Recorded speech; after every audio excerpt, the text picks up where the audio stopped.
On Tech News Today, AT&T rolls out a Wi-Fi hotspot just for cars. Plus, Amazon's Fire Phone flames out and goes into the ash heap of history. And virtual reality is now so mainstream, they're giving it away in cereal boxes. It's all coming up next on Tech News Today. This is Twit. Bandwidth for Tech News Today is provided by CashFly at CACHEFLY.com.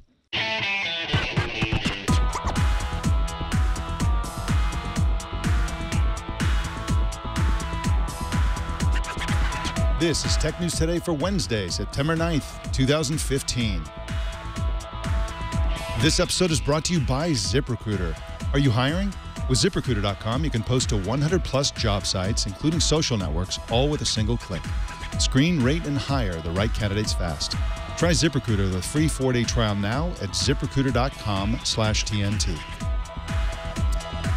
Tech News Today is the show where we talk about the tech news with the journalists who report it. My name is Mike Elgan. Welcome to the show. Our co-anchor today is ZDNet contributing writer Kevin Tofel. Hey, Kevin. Happy Apple Day. Is that today? I think it is, isn't it? Isn't it Apple? Is today Apple? I don't know. I was going to take the rest of the day. I was going to take the day off. Yeah, yeah, absolutely. It sounds like a holiday, even if it is Apple Day. Yeah, so there are lots and lots of things happening around the Apple event. I'm hearing the biggest rumor that I've heard today is that Apple is not going to have its expected October announcement and that everything it will announce for the rest of the year would take place today. If that's the case, as you said before the show, that's a big, big deal. That means we're going to see everything announced today at this event in San Francisco. What do you think? Do you think that rumor's credible, or do you think that's just a false rumor? I do think it's a credible rumor because the iPad seems to be going in 2-year cycles now in terms of major upgrades. And this iPad Pro that they've been talking about, it sounds like it's a done deal and will be shown off now and possibly available for pre-orders next month. So yeah, one big event, which would be jam-packed with Apple TV and iPhones and so on. I think that's credible. Yeah, I do too, and it feels like a big event. It's certainly taking place in a big venue, and we've been talking about what they're going to do with all that extra space. It's approximately twice the size of any previous Apple announcement in terms of seating capacity, although those seats are removable, and they could be using some of that space for an area where you can go fondle all the products and so on. There's a bunch of other weird news out there. John McAfee, famous for both his antivirus company and also for kind of some weird business down in Belize. He's running for president. And he says that he's running for president because his Twitter followers are urging him to do so, and he seems to be unaware of the fact that they're basically trolling him, and they just want the entertainment value of a slightly unhinged, I'm trying to be as charitable as I can, character running for president.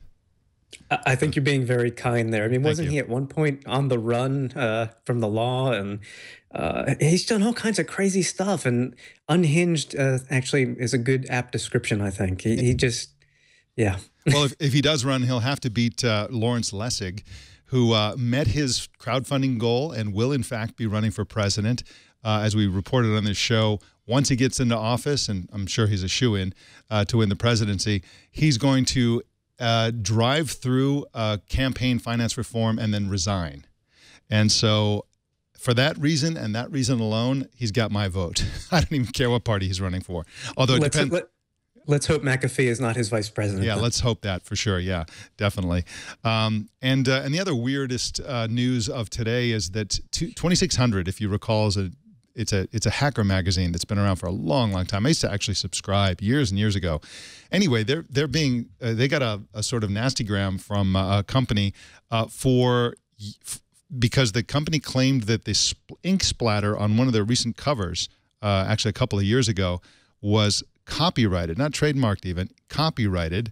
And this is completely bizarre because the reason this was flagged as such is because of a specific product that scans images automatically and looks for matching patterns basically. And they actually recognized a little splatter of ink in the corner of their cover. And what's even more ironic to me is that the $714 in damages that this company is trying to get for the what they say is illegal use of the ink splatter, they don't actually own the ink splatter image to begin with. It was actually published years prior, so they don't even shouldn't have a claim on this at all. Yeah, absolutely. It's a completely bizarre story, but you know, this kind of thing seems to happen a lot to 2600 over its history. They're being accused of things. They're attacked for various things, and of course, it's all just great fodder for the magazine itself. So the magazine is like built out of that kind of thing, plus, you know, random hacker stuff, if I recall correctly. Well, let's jump into the regular news here. Microsoft announced yesterday that Dell and HP plan to sell Microsoft's Surface Pro tablet to businesses. The partnership will appear first in the form of Surface Pro accessories going on sale on the Dell website in October, with actual Surface Pro tablets appearing on the Dell site later. We don't know when. Dell will sell its own warranty and support services to Surface Pro buyers, so that's really what's in it for Dell. Microsoft gave no details on what HP is going to do or when, but said that they're going to be part of this and will be selling Surface Pro tablets. What does this tell us? Does this tell us how desperate Microsoft is, how desperate Dell and HP are, or does it tell us neither of those things? What do you make of this news? Well, I personally think that Surface is a bright spot in the Microsoft lineup of what they offer. I also think it's a little preemptive because if there is an iPad Pro that's going to be heading towards the enterprises, this is a great way to get those two big enterprise partners, Dell and HP, pushing Microsoft products since IBM is now pushing iOS products. So I think it's all about that. It's trying to maintain the Windows legacy in the enterprise as we move to 2-in-1 devices. Got more news coming up, but first let's talk about ZipRecruiter, our sponsor today, and let's talk about the right way to hire people. You know, ZipRecruiter has been used by more than 400,000 businesses, not users, businesses, and you can try it now for free. And of course, you can actually make the whole hiring process for free during this period that it is free. Getting the right people for your company is literally the most important thing anyone who hires people will ever do, whether you have a small business or whether you're you know, have one assistant or whatever it is. If you're hiring people, choosing the right candidate, choosing the right person there's nothing else that gets anywhere near that important, because those people are going to be working with you for months and possibly years, possibly decades. You know, having a great, motivated, qualified, educated, personable employee or staff member is super, super important. And the way ZipRecruiter helps you make that happen is that they let you post your job to 100+ job sites with a single click. You know, that's a huge number of job sites. That's where people are. They're scattered everywhere. And ZipRecruiter will help you cast the widest possible net. You can also instantly match your job to candidates from over 6 million resumes in their spectacularly large resume database. You just post once, and within 24 hours, your candidates, qualified candidates, come rolling into ZipRecruiter's easy-to-use interface. And that's what it's all about. We have a happy customer named Lisa, who has a user testimonial, who said, "I'm a business owner, yet novice when it comes to navigating these job boards and searching for qualified candidates for my company. This morning was another near catastrophe that I avoided due to the help of one customer service agent by the name of Jed. He not only helped me out, but went above and beyond to make sure that I was satisfied. And for that, I'm grateful and would recommend ZipRecruiter to anyone." And today you can try ZipRecruiter for free. Just go to ZipRecruiter.com/TNT. That's ZipRecruiter.com. And don't forget the slash and the TNT part at the end. And you can try ZipRecruiter for free, and you can do it right now. We thank ZipRecruiter for their support of Tech News Today. Instagram has opened its advertising to any company in 30 countries. Erin Griffith writes for Fortune and joins us now to talk about it. Welcome to the show, Erin. Hi, thanks for having me. Thanks for coming on. Now, Instagram had ads before, but only for a few brands in the U.S. Will the new ads be self-service like on Facebook.com?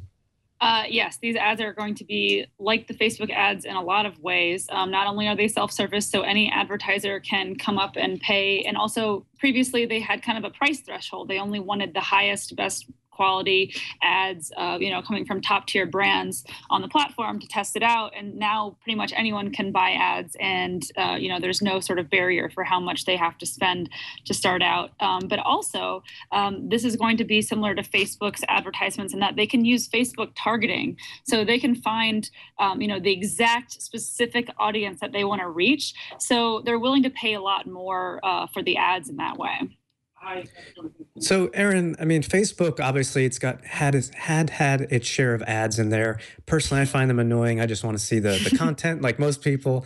But Instagram, in particular, which is obviously now owned by Facebook, that to me has always been such a pure stream of content, and it's like the entire core of the product is that it's just a core stream of content. So, what do you think users are going to be? What are their reactions going to be when this starts happening? These things show up in their Instagram feeds.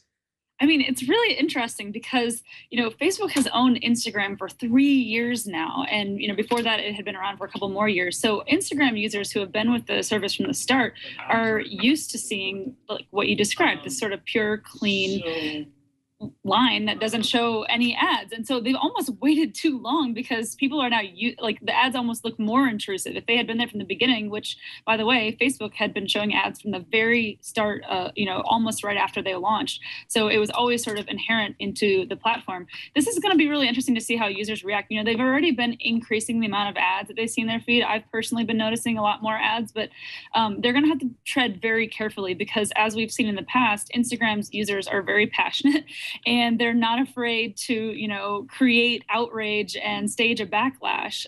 There was that terms of service kerfuffle, maybe 2 or 3 years ago where people misinterpreted the terms of service to think that Instagram was going to be using their photos in ads. It was a big deal, but a lot of, there's a lot of press and a lot of attention around it, and it made them look really bad. So they're going to have to be pretty careful as they continue to roll out ads. With the use of Facebook, personal information targeting on Instagram, people may be freaking out if they have a private conversation about a possible kayaking trip with a friend on Facebook, and then they go to Instagram and they see ads for kayaks and stuff like that.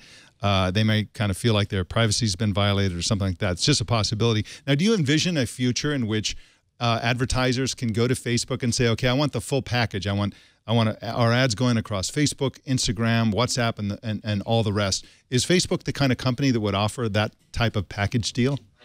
I don't know. I don't think that is something that they'd be too willing to do right off the bat. I mean, Facebook has always sort of been under fire for a lot of privacy issues. So I think they're going to try to be very careful to shield Instagram for that and kind of, keep the connection a little bit discreet. Instagram is going to be able to use a lot of their ad tech, but I don't think that they want it to be seen as a package deal. I think, part of the deal when Facebook acquired Instagram, which was its very first big acquisition of an independent company that's going to keep a separate brand from Facebook. They made that very clear. Instagram is going to stay Instagram. It's not going to change its name. It's going to stay kind of independent.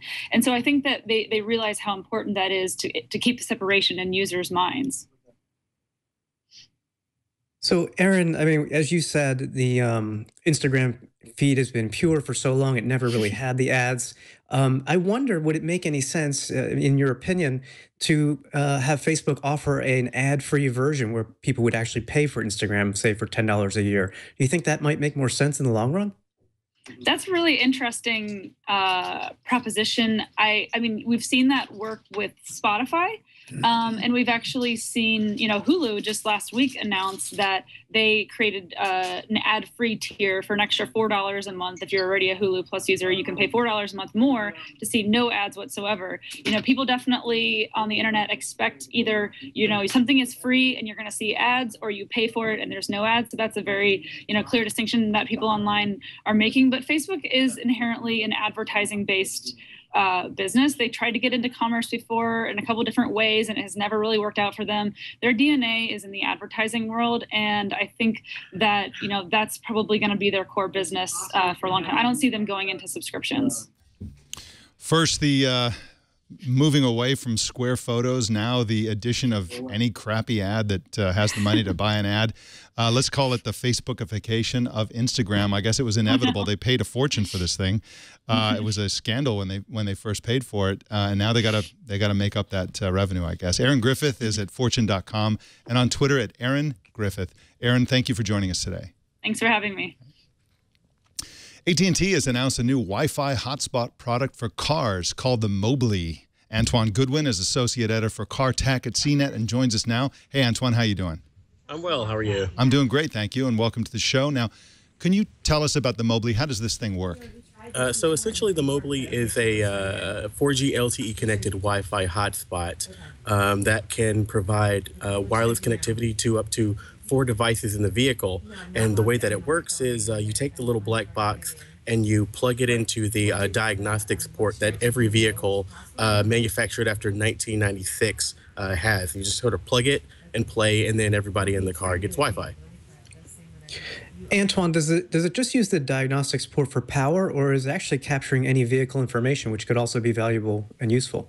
Well, that's I'm not really sure. The announcement pretty much only lists Wi-Fi connectivity, and if it's only doing Wi-Fi, well then it seems like a sort of vast overuse of the plug. There's a lot of data that you can pull from that, and if you're just using it as a glorified 12-volt power port, you could probably do that better with the power port that most cars have in the dashboard already.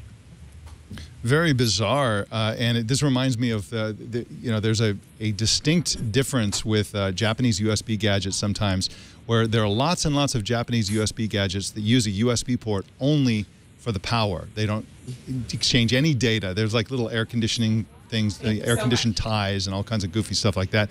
And if this turns out to be just using the power, which, again, its function as a Wi-Fi hotspot, why wouldn't it just do that? It's a convenient place for a Wi-Fi hotspot. The problem is that out of nowhere, suddenly all these different companies are using that data port in the car. I never even thought about this thing until maybe a year or two ago when I first heard about the Automatic product. Now there are multiple ones, including the carriers are getting into various things using that port. I think we're going to need like a little thing that plugs in and then gives you multiple devices that can plug into that port or something like that, because there's so many of these out there. Now, can you tell us about pricing and availability, and also do existing AT&T customers get some sort of discount, or can this be bundled somehow with an existing plan?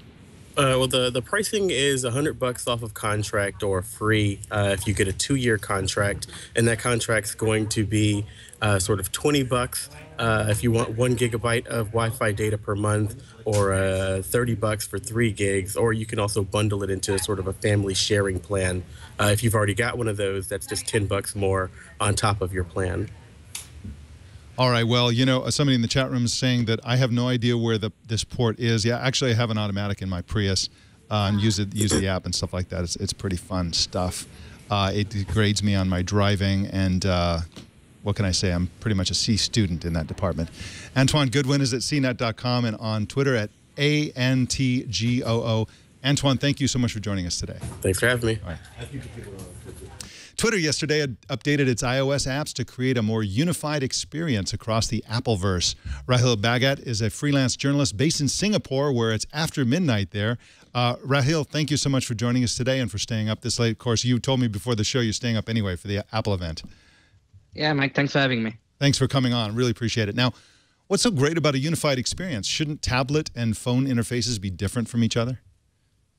I guess it's all about the product that is being offered. It's about how you experience it. You go on Twitter on your mobile, and you go on Twitter on your tablet expecting 2 different experiences. But if you unify them in a single body, it removes a lot of the jarring effect. Because it was always the case that the phone versions were updated before the tablet versions. And so the tablet versions suffered a lot from being slower, being slightly more outdated. But now with a better unification across all fields, you have a seamless experience where you're going from your phone to your tablet or back again. So in my experience, Twitter's not the fastest mobile development shop that keeps its app up to date. I mean, you can go onto the twitter.com site and you'll actually have features that the mobile apps don't even have, for example. So I'm wondering why they're doing this now. Do you think maybe it has anything to do with what we expect to hear in hopefully about an hour, this new iPad Pro and unifying the experience across all sizes of tablets and phones for Apple? So it's interesting that you mentioned that, because earlier today, eBay did the same thing. They announced eBay 4.0, which is like what Twitter is doing, a complete unification of the app across multiple devices. But yes, I do believe because this new UI has been built from the ground up, Twitter shared a pyramid sort of diagram where they described their thought processes, what was important to them. But it's definitely because the new iPad with iOS 9 will have that new awesome multitasking feature. So this will probably allow Twitter to create and provide richer content. Along with that, it's probably going to make ads a bit easier because now you can target them with a bigger screen size. You can make it neater, you can flash it to the right, stuff like that. Very interesting. Twitter brags a lot about its adaptive UI. What do they mean by that? What is an adaptive UI? So basically, Twitter says that as you use it, the app learns, which is not exactly unique to Twitter, but Twitter is a unique form of social media. It basically means that it will understand how you use it. It will target how you use it. It will still keep the chronological order, but the way it is set up, the way it is split, that will adapt to your usage. It'll adapt not only to your usage, but to your device as well. So the app on my iPad should feel like the app on my phone. So it's about, like I said earlier, not having the jarring sensation of moving from one platform to the other. It's about a seamless experience, kind of like a two-in-one device, but on an app, I would say. Interesting. Rahil Bhagat is on Twitter at RAHH. I can't even pronounce the letter H. ILMB. Yeah, RAHILMB. Thank you so much, Rahil, for staying up and talking to us today, and enjoy the Big Apple event. Thanks for having me, Mike. All right, bye-bye. Twitter's live streaming product Periscope is reportedly creating an app for the Apple TV. And Nathan McAlone is a tech reporter for Business Insider and joins us now. Welcome to the show, Nathan. Thanks for having me. Thanks for coming on. Now, would this app work with, how will this app work with Apple TV exactly? Is this going to go in both directions, or will people just be able to watch Periscope streams with an Apple TV? Well, we haven't heard any indication that it'll go both directions. It'll most likely be similar to what you can do right now on the web, which is view streams or view replays up to 24 hours after. But there is no indication that you'll be able to sort of record yourself in your living room watching or something like that. Yeah, it's most likely just going to be one way. So, Nathan, I mean, we don't know the details, as you just said. It strikes me as interesting as just last week, I think it was, that YouTube Gaming came out with the streams for gaming, and Twitch has been around for forever. And I was just thinking, Periscope for Apple TV gaming might be an interesting thing. Again, I'm not interested in watching people play video games, but do you think maybe there's a possibility of maybe this is where it heads? Well, I mean, we are supposed to see later today a greater focus on gaming from the Apple TV, some sort of perhaps Bluetooth controllers, but I'm not sure that that's the way it's going to go. I think what would be more interesting would be to have some sort of thing like Snapchat is moving towards, where you sort of have these curated type streams like stories, where you're not just searching through random streams, Periscope streams on the internet sort of, but more of a curated experience to push the idea of sort of what a living room television channel could be. I think that could be a really interesting direction that Twitter and Periscope could take this new Apple TV app. I think it's interesting that this comes out today, because this is the day when we're going to hear a lot about the Apple TV, no doubt. But I don't think it's all that interesting to simply throw a Periscope stream up on a TV. I mean, a Chromecast or something like that should just do that automatically just because it's online, just because it's on the internet somewhere. What we really need out of Twitter for the Apple TV is a way to integrate tweets with event television. Now, I don't see any motivation for Twitter to do this or for Apple to allow it until Apple itself rolls out its expected live TV streaming service, which I think should come next year. They were supposed to and hope to announce it this year, but of course the deals are a lot harder than they thought it would be. Do you anticipate or see any reason why you wouldn't anticipate for Twitter to come out with some sort of app that works in an integrated fashion with live television shows, so that people who are tweeting about event television like the Super Bowl or the Oscars can just see those tweets on screen? No, I mean, I don't think there's any reason why that wouldn't happen. I think that Twitter really wants to get more of a focus on these sort of live events. I think that that's where it feels that it can set itself apart. And we saw that a few months back with, a refocusing on that. So no, I don't see any reason why that couldn't be the case. And I think that that is a real focus for Twitter going forward. Wonderful. Well, it's going to be exciting to see who the official partners are. I suspect Twitter might be one of them today at the Apple event. Just guessing. I have no inside information there. Nathan McAlone is at businessinsider.com and on Twitter at NMcAlone. That's NMCALONE. Nathan, thank you for joining us today. All right. Thanks so much. After reportedly laying off dozens of engineers and designers who worked on the Amazon Fire phone, the phone itself is now out of stock. Out of stock. The easy speculation is that the phone is dead and won't be made anymore. What do you think, Kevin Tofel? Is this thing gone? I think it kind of has to be. I mean, it really just never took off. Amazon made quite a few mistakes. They waited too long to get into the market. And then when they finally did get into the market, they didn't really offer that much that was a wow factor that would entice customers to actually buy this thing. It seemed to be more like a Jeff Bezos proof of concept. Let's see if we can do this 3D stuff and scanning and all that. There was no real data showing that consumers wanted this. So I do think it's dead, and it's a slow, painful death, but it's finally gone. Yeah, and you know, now I wish I'd bought one because I'm sure it's a collector's item. Hey, remember the Fire phone? Oh yeah, I remember that. But you know, the other thing that's hilarious, I think, and telling about Amazon's approach to hardware is that all of their hardware is really something to get you to buy stuff on Amazon. I mean, you mentioned the 3D. Well, that's great for looking at products in a 3D view and make you want to buy it more. The scanning was like, oh, you can point it at the Eiffel Tower. It'll tell you about the Eiffel Tower. And you can also point it at a box of cereal, and we'll let you order it directly from Amazon. So, you know, they were trying really hard to have those wow factor features that you mentioned, but oh, by the way, you can also use them to give us your money, more money than you already give us. So that was part of the problem. It was also kind of a lackluster device. It didn't really, people don't want those kind of gimmicks. I mean, people reject that kind of stuff and just want better phones at a better price. Personally, I was surprised that they didn't radically subsidize it and sell it for $100 or something like that, because they make it up in all the extra products that people might buy with it. But they didn't do that either. They started at a really high price, then they dropped it when it was too late, and they just failed all around. And of course, as I mentioned, they reportedly laid off dozens of engineers and designers in their Lab 126 facility in Silicon Valley. And I'm sure they'll be replacing them. I don't think they're out of the phone business. I think they're going to be back with another phone at some point in the future. It's just too valuable for them.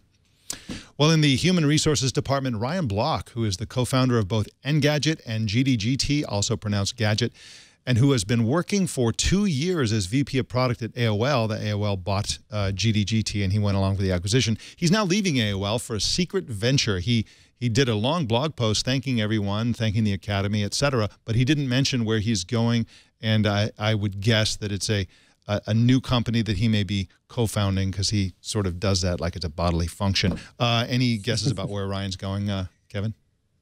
No, I have no idea. I certainly wish him and both Peter Rojas the best of luck. Pete left AOL back in July to go to BetaWorks, if I'm not mistaken. And those two guys actually gave me my start back in 2005 in this business when I started working at Engadget for them. So I don't know two nicer, smarter guys in this industry. And you know, whatever they do, I'm sure they'll be successful. So I wish them both the best. Yeah, I would agree with that, except for the part that giving me my start. They didn't have anything to do with my start. Although I have to admit that I used to have a little tiny blog years and years ago, and Peter Rojas once wrote on Engadget or somewhere that it was one of his favorite blogs, and it was I was like, wow, that's pretty cool, you know, because it's like his blog is one of my favorite blogs. So yeah, really nice guys. And I also interviewed Peter for Triangulation here on Twit Network once, and that was a wonderful experience for me personally. Well, in news you can lose. When will virtual reality really go mainstream? I think it just did. Kellogg's is now offering VR glasses with its breakfast cereal. If you buy special Nutri-Grain Bolt Packs cereal in New Zealand, you'll get VR goggles made with the cardboard of the cereal box. By using a QR code printed on the box, you'll be taken to a site for downloading the iOS or Android app. Let's check out this 360-degree video. And again, this is a sort of the type of video you can watch in these cereal box goggles. Check it out.